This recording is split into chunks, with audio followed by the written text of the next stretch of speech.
যুক্তরাষ্ট্রের president Joe Biden প্রশাসনের শেষ সময়ে এসে রাশিয়া ইউক্রেন যুদ্ধে শুরু হয়েছে নতুন জটিলতা। পুতিন ও জেলেনস্কির লড়াইয়ের প্রথম দিন থেকেই ইউক্রেনকে ক্রমাগত সাহায্য করে আসছে মার্কিন প্রশাসন, কখনো সামরিক সহায়তা দিয়ে, আবার কখনো বা মার্কিন সামরিক জোট ন্যাটোতে সদস্যপদ দেওয়ার আশ্বাসে। তবে কিয়েভের সেই স্বপ্ন যেন অধরাই।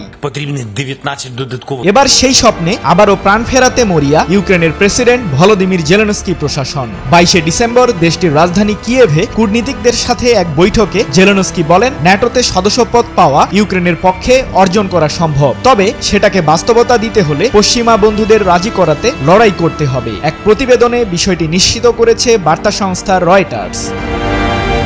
ইউক্রেনের ন্যাটোতে যোগ দেওয়ার অভিযোগে 2022 সালের ফেব্রুয়ারিতে দেশটিতে সামরিক অভিযান শুরু করে রাশিয়া। তারপরেও কিয়েভের চেষ্টা থেমে নেই।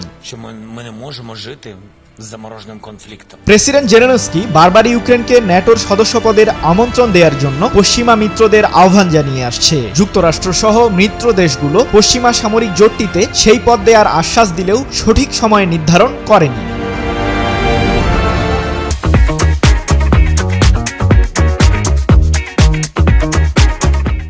কিয়েভের দাবি, ন্যাটোর সদস্যপদ নিশ্চিত হলে ইউক্রেনের জন্য পুতিনের সাথে যুদ্ধবিরতিতে যাওয়া সহজ হবে। কারণ হিসেবে দেশটি উল্লেখ করেছে, এতে রাশিয়া আবারও ইউক্রেনে হামলা চালাতে ভয় পাবে।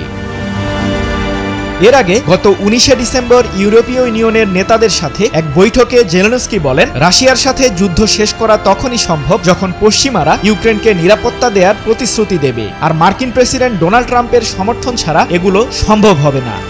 সৃজন মাহমুদ, নিউজ 24।